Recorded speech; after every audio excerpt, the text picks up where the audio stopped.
नमस्कार दोस्तों, स्वागत है आपका स्टेनो गुरु यूट्यूब चैनल में। दोस्तों डेली डिक्टेशन में आज हम लोग प्रैक्टिस करेंगे 90 शब्द प्रति मिनट की स्पीड से डिक्टेशन, जो कि 9 मिनट का डिक्टेशन रहेगा। और इसमें लीगल मैटर भी रहेंगे, मिनिस्ट्रियल भी मैटर रहेंगे, मिला जुला मैटर भी यहाँ पे आपको देखने को मिलेगा।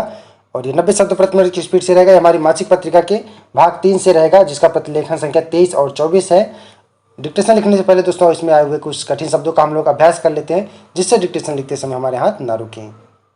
डिक्टेशन लिखने के बाद दोस्तों अपना बहुमूल्य सुझाव हमें कमेंट बॉक्स में ज़रूर देना, जिससे हम आने वाली वीडियो में और बेहतर कर सकें। तो ज़्यादा समय ना लेते हुए चलिए पहले हम लोग आउटलाइन का अभ्यास कर लेते हैं, उसके जस्ट बाद डिक्टेशन स्टार्ट करेंगे। व्यक्तियों: राष्ट्रपति, उपराष्ट्रपति, प्रधानमंत्री, उच्चतम न्यायालय, मुख्य न्यायाधीश, संवेदनशील, उत्तरदायित्व, अधिकार क्षेत्र, मूल्यांकन, समय समय पर, सुरक्षा एजेंसियों, सार्वजनिक वितरण प्रणाली, अंत्योदय अन्न योजना, घोषणा पत्र, प्रौद्योगिकी, 7वीं अनुसूची, परामर्शी पत्र, केंद्रीय सरकार, राष्ट्रीय मानवाधिकार आयोग, जिला मजिस्ट्रेटों, पुलिस अधीक्षकों, माननीय उच्चतम न्यायालय, नज़रबंदी। अब हम लोग डिक्टेशन स्टार्ट करेंगे। रेडी? महोदय, व्यक्तियों को उनके द्वारा धारित पदों यथा राष्ट्रपति, उपराष्ट्रपति, प्रधानमंत्री, केंद्रीय मंत्रियों, उच्चतम न्यायालय और उच्च न्यायालयों के मुख्य न्यायाधीशों, लोकसभा के अध्यक्ष और राज्य सरकारों की स्थापनाओं में उनके प्रतिरूपों और राष्ट्रीय सुरक्षा से जुड़े संवेदनशील विषयों से संबंधित कार्य में रत कुछ वरिष्ठ सरकारी अधिकारियों को सुरक्षा कवर प्रदान करने के अतिरिक्त किसी व्यक्ति को सुरक्षा कवर उसे मिलने वाली धमकियों का सुरक्षा एजेंसियों द्वारा विस्तृत मूल्यांकन किए जाने के आधार पर प्रदान किया जाता है। संविधान के अनुसार कानून और व्यवस्था राज्य के विषय होने के कारण सामान्य रूप से किसी राज्य में अथवा राज्य सरकार के अधिकार क्षेत्र में रहने वाले किसी व्यक्ति को सुरक्षा प्रदान करने का प्राथमिक उत्तरदायित्व संबंधित राज्य सरकार का है। धमकी का मूल्यांकन करने, सुरक्षा प्रदान करने और सुरक्षा की समीक्षा करने के लिए राज्य सरकारों के अपने तंत्र हैं। केंद्रीय सरकार भी कुछ व्यक्तियों को मिलने वाली धमकियों के मूल्यांकन के आधार पर उन्हें सुरक्षा कवर प्रदान करती है।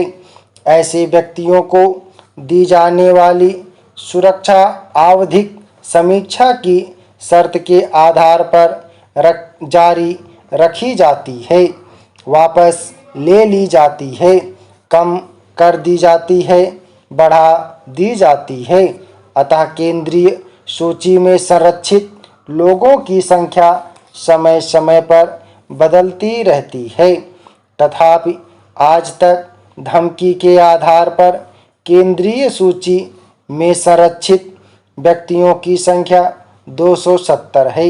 राज्य सरकारों के संरक्षित व्यक्तियों का ब्यौरा गृह मंत्रालय में उपलब्ध नहीं है।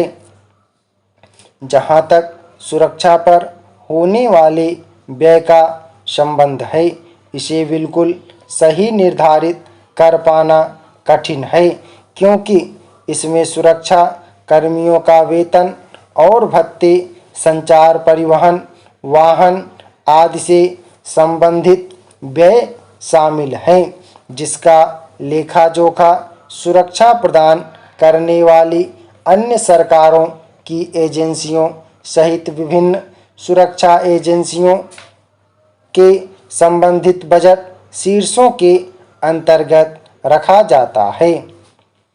महोदय, लक्षित सार्वजनिक वितरण प्रणाली को सुदृढ़ तथा सुप्रवाही बनाना एक सतत प्रक्रिया है।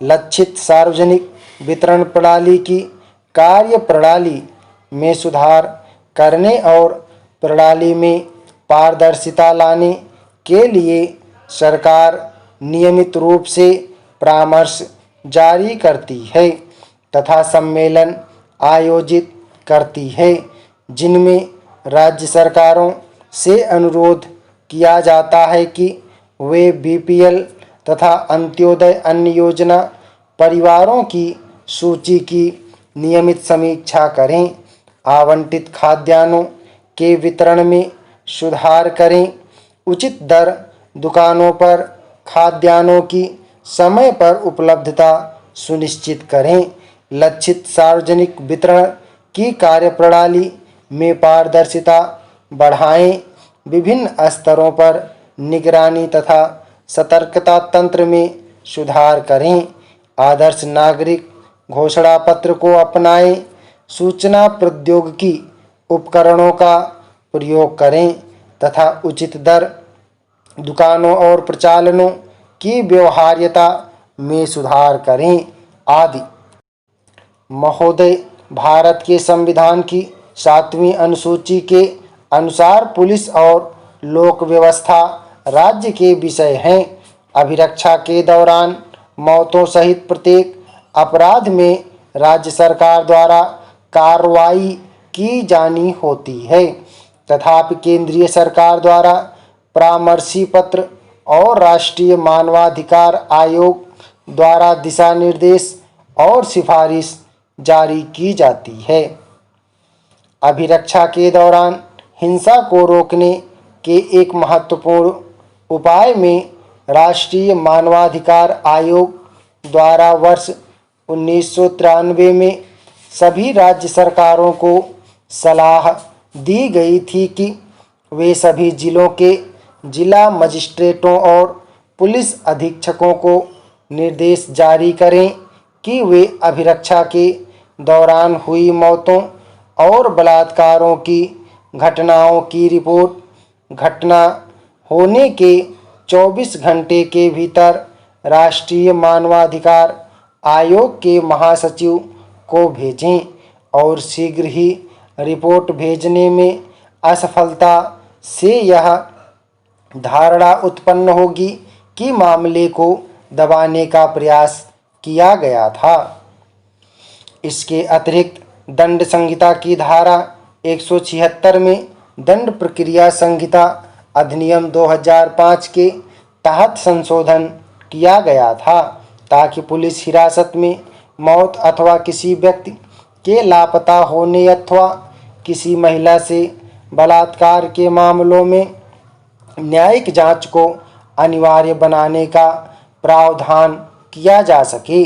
दंड प्रक्रिया संहिता की धारा 357 न्यायालयों को पीड़ित को मुआवजा और अभियोजन पक्ष को लागत के भुगतान की मंजूरी देने की शक्ति प्रदान करती है। माननीय उच्चतम न्यायालय द्वारा डॉक्टर डी.के. बसु बनाम पश्चिम बंगाल सरकार के मामला संख्या 1997 SCC में अभिरक्षा के दौरान हिंसा को रोकने के उपाय के रूप में गिरफ्तारी अथवा नज़रबंदी के सभी मामलों में अनुपालन किए जाने हेतु आधारभूत अपेक्षाएं निर्धारित की गई थीं। इसके ब्यौरे संलग्न विवरण में दिए गए हैं। इसके अतिरिक्त भारत के संविधान की 7वीं अनुसूची के अंतर्गत पुलिस और लोक व्यवस्था राज्य के विषय हैं और पुलिस के अत्याचारों और उनकी पुनरावृत्ति को समुचित ढंग से रोकना और नागरिकों के मानवाधिकार का संरक्षण करना प्रमुख रूप से राज्य सरकारों की जिम्मेदारी है। गिरफ्तारी करने वाले और गिरफ्तार किए गए व्यक्ति से पूछताछ करने वाले पुलिसकर्मी को सही दृष्टिगोचर और स्पष्ट पहचान और पदनाम सहित नाम का टैग लगाना चाहिए। गिरफ्तार किए गए व्यक्ति से पूछताछ करने वाले ऐसे सभी पुलिसकर्मियों के ब्यौरे रजिस्टर में रिकॉर्ड किए जाने चाहिए।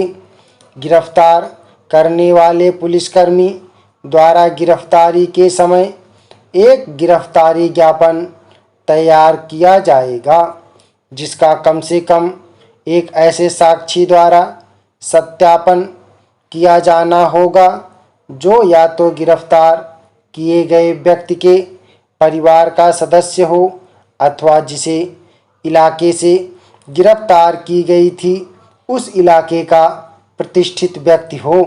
उस पर गिरफ्तार किए गए व्यक्ति के प्रति हस्ताक्षर भी होने चाहिए और गिरफ्तारी का समय और तारीख भी होनी चाहिए।